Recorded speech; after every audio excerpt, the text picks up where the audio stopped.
Hello, I'm Josh Gauthier, and I'm here with my co-organizer Claire Guyton from local Maine literary series, Local Writers Read. And we are happy to be joining LA Arts again for their virtual art walk. And today we have with us Martin Steingesser. And so Claire, do you want to talk a little more about our focus today? Sure, thank you. We've been spotlighting the 2020 Maine Literary Award finalists and winners of the short work categories. We started with short fiction, and last month we kicked off poetry. So Martin's going to share two of the poems that made him a finalist. Whenever you're ready, Martin. Okay, and this poem also appeared, it's called Three Blows, and also appeared in a fairly recent anthology called Enough. And the only reason I mention that is it is informed by things going on now and resonates with them.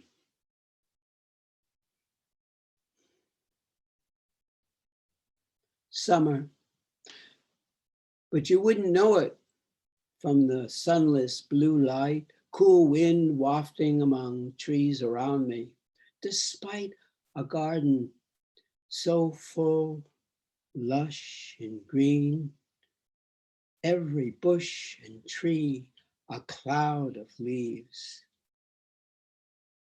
Pear, redbud, viburnum. I almost forget how far from Eden or any woods, any forest of truth we've been flung, yet go on like crusaders on their charges murdering whatever breathes under the hooves of country, progress, destiny, godhood. This morning, I awoke loving who I am, composer, architect of dreams, lover of women, men, the boy in me, loving the sparrow and sequoia,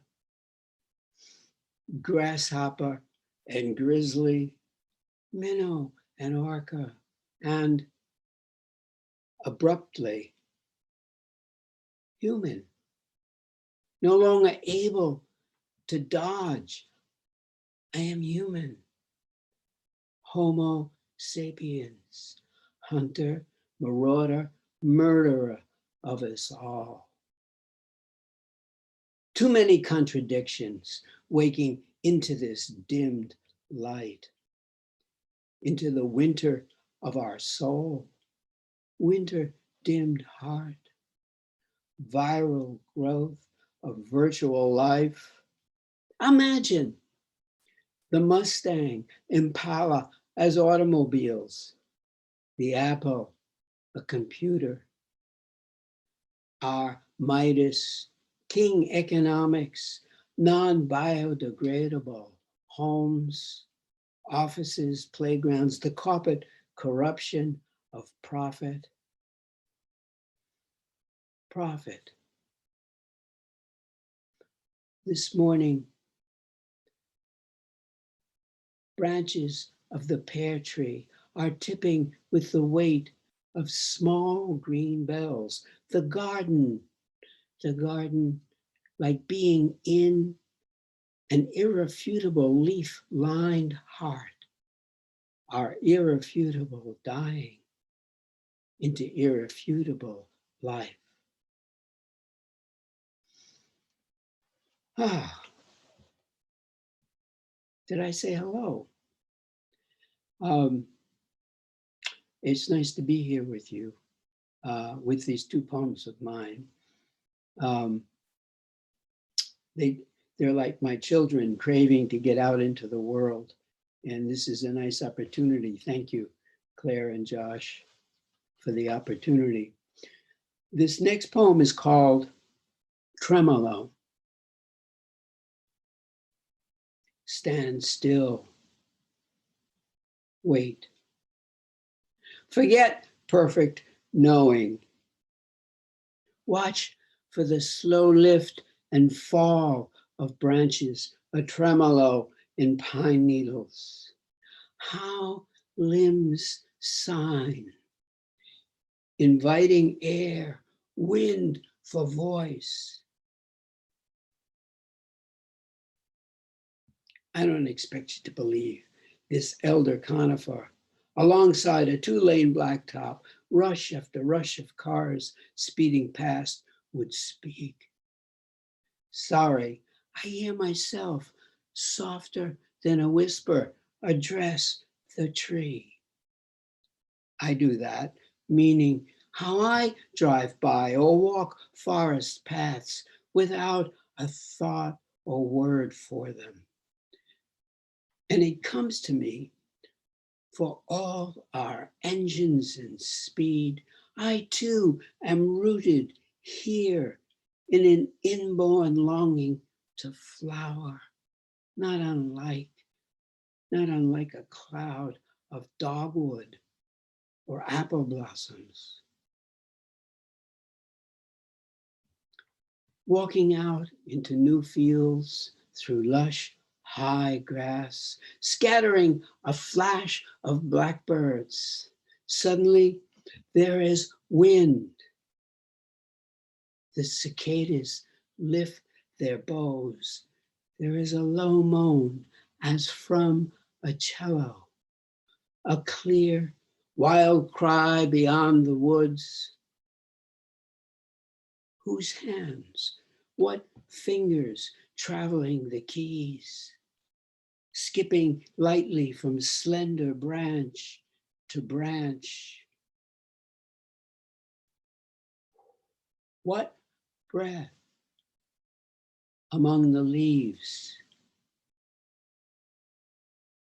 reeds of grasses.